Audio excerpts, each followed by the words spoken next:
بسم اللہ الرحمن الرحیم۔ السلام علیکہ یا صاحب العصر والزمان۔ اولاد کے حقوق کس ناہم۔ جب کوئی یتیم بچہ روئے تو اسے پیار کر کے چپ کرانا مستحب ہے۔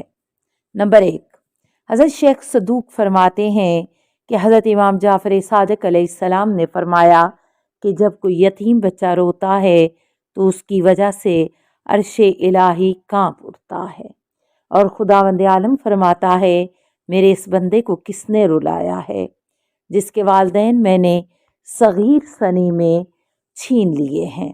مجھے اپنی عزت و جلال کی قسم، جو بندہ اسے چپ کرائے گا میں اس کے لیے جنت واجب قرار دے دوں گا۔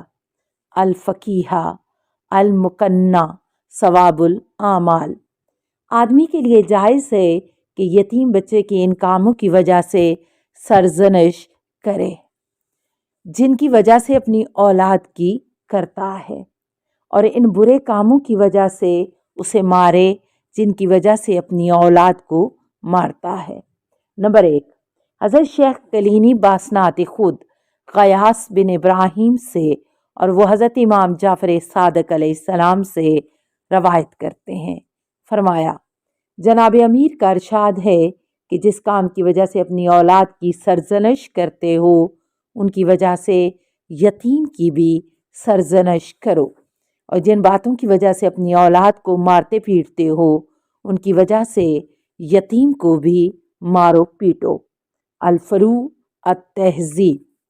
نمبر 2، حضرت شیخ صدوق باسنات خود صالح بن عقبہ سے روایت کرتے ہیں، ان کا بیان ہے کہ میں نے حضرت امام موسیٰ کاظم علیہ السلام کو فرماتے ہوئے سنا کہ وہ فرما رہے تھے بچہ صغیر سنی میں مشکل کاموں پر آمادہ کرنا مستحب ہے تاکہ وہ کبر سنی میں حلیم و بردبار اور شریف بنے۔ الفقیہ الفروع۔ نوٹ: ہمارے پاس وسائل کا جو نسخہ ہے اس میں یستحب غرامت الغلام غین کے ساتھ غرامہ لکھا ہے جس کے معنی ضرر و تاوان کے ہیں، یعنی بچے کی اصلاح کی خاطر ضرر و زیاں اور تاوان برداشت کرنا مستحب ہے تاکہ بڑا ہو کر وہ حلیم و بردبار بن سکے۔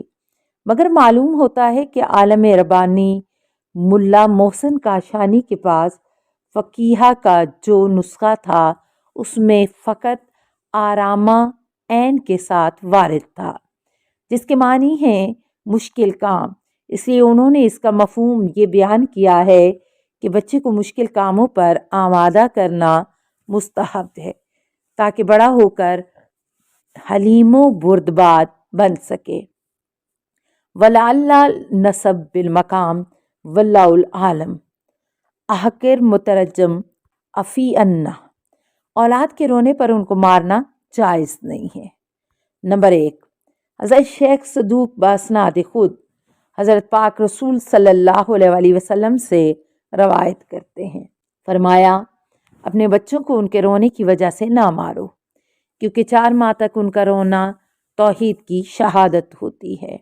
4 ماہ پر نبی اور ان کی آل پر درود و سلام ہوتا ہے، اور 4 ماہ تک اپنے والدین کے لیے دعا ہے۔ کتاب التوحید علل الشارح۔ اولاد کے جملہ حقوق کا بیان۔ نمبر 1، حضرت شیخ کلینی باسناد خود درست سے اور وہ حضرت امام موسیٰ کاظم علیہ السلام سے روایت کرتے ہیں، فرمایا ایک شخص حضرت رسول خدا صلی اللہ علیہ وآلہ وسلم کی خدمت میں حاضر ہوا اور عرض کیا یا رسول اللہ، میرے اس بیٹے کا مجھ پر کیا حق ہے؟ فرمایا اس کا نام اچھا رکھو، اسے اچھا ادب سکھاؤ اور اسے اچھی جگہ بٹھاؤ، یعنی اس کی تعلیم و تربیت کا اعلیٰ انتظام کر کے اسے بلند مقام تک پہنچاؤ۔ الفروع التہذیب۔ نمبر 2، معمر بن خلاد بیان کرتے ہیں داؤد بن زرہی نے حضرت امام موسیٰ کاظم علیہ السلام کی خدمت میں اپنے بیٹے کی شکایت کی کہ اس نے اس کا بہت سا مال 1 لاکھ برباد کر دیا ہے۔ امام علیہ السلام نے فرمایا اس کی اصلاح کی کوشش کرو، خداوند کریم نے تمہیں بیٹا دے کر تم پر جو احسان فرمایا ہے 1,00,000 اس کے مقابلے میں کیا ہے۔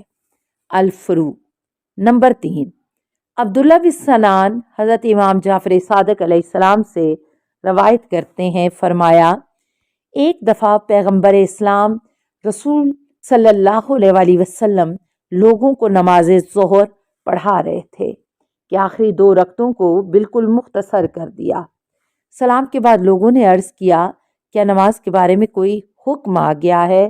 فرمایا کیا بات ہے؟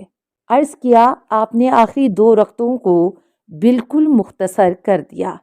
فرمایا کیا تم نے بچے کی چیخو پکار نہیں سنی تھی؟ اس کی وجہ سے مختصر کی ہے تاکہ اسے خاموش کرایا جا سکے۔ ایزن نمبر 4، سکونی حضرت امام جعفر صادق علیہ السلام سے روایت کرتے ہیں، فرمایا حضرت رسول خدا صلی اللہ علیہ وآلہ وسلم کا ارشاد ہے، خدا تعالیٰ ان والدین پر رحم و کرم فرمائے جو اپنی اولاد کی اپنے ساتھ نیکی کرنے میں مروت اور حسن سلوک سے مدد کرتے ہیں۔ الفرو التہذیب نمبر 5، زید بن علی اپنے آباء و اجداد کے سلسلہ سند سے حضرت رسول خدا صلی اللہ علیہ وآلہ وسلم سے روایت کرتے ہیں، فرمایا ماں باپ اولاد کے حق تلفی کر کے اسی طرح اولاد کے آنکھ ہوتے ہیں جس طرح اولاد ماں باپ کے حقوق پامال کر کے آنکھ ہوتی ہے۔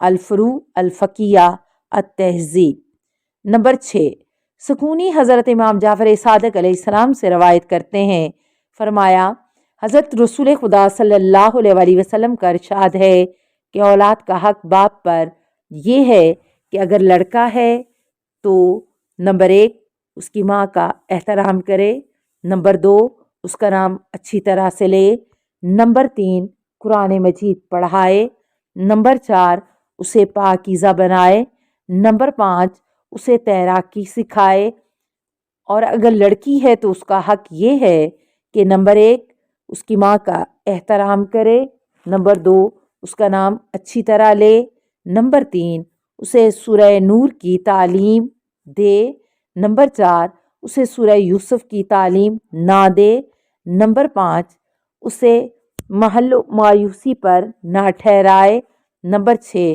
بلوغت کے بعد اسے جلد اس کے شوہر کے گھر رخصت کرے، اس کی شادی جلدی کرے۔ الفرو التہذیب نوٹ، لڑکے کے حقوق کے ضمن میں یہ بھی وارد ہے کہ بلوغت کے بعد اس کی شادی جلدی کی جائے۔ روضۃ الواعظین فتال نیشاپوری نمبر 7، یونس بن رباط حضرت امام جعفر صادق علیہ السلام سے روایت کرتے ہیں، حضرت رسول خدا صلی اللہ علیہ وآلہ وسلم کا ارشاد ہے کہ خدا اس بندے پر رحم فرمائے جو اپنی اولاد کی اپنے ساتھ نیکی کرنے میں مدد کرے۔ یونس کہتے ہیں کہ میں نے عرض کیا باپ کس طرح اپنے ساتھ نیکی کرنے کی اولاد کی مدد کرے؟ فرمایا جو کچھ پیش کرے اسے قبول کر لے، اور جو اس کے لیے مشکل ہے اس سے درگزر کرے، اس پر ظلم و زیادتی نہ کرے، اس سے بد زبانی نہ کرے، اور اس کے اور کفر کی حدوں میں سے کسی حد میں داخل ہونے میں فاصلہ صرف آنکھ ہونے اور قطع رحمی کرنے کا ہے۔ حضرت رسول خدا صلی اللہ علیہ وآلہ وسلم نے فرمایا جنت خوشبودار ہے، اس کی خوشبو 2000 سال کی مسافت تک پہنچ جاتی ہے، مگر 3 قسم کے لوگ اس کی خوشبو بھی نہیں سونگھ سکیں گے، چہل جائے کہ اس میں داخل ہوں۔ نمبر 1 آگ، نمبر 2 قاطع الرحم، نمبر 3 تکبر کی وجہ سے چادر گھسیٹنے والا۔ الفرو التہذیب السلام علیکہ یا سیدتا نساء العالمین، السلام علیکہ یا بنت رسول رب العالمین، السلام علیکہ یا زوجتا علی امیر المومنین، السلام علیکہ یا ام الائمۃ المعصومین یا فاطمۃ الزہراء، السلام علیک ورحمۃ اللہ وبرکاتہ۔ اللہم صلی علی محمد و آل محمد۔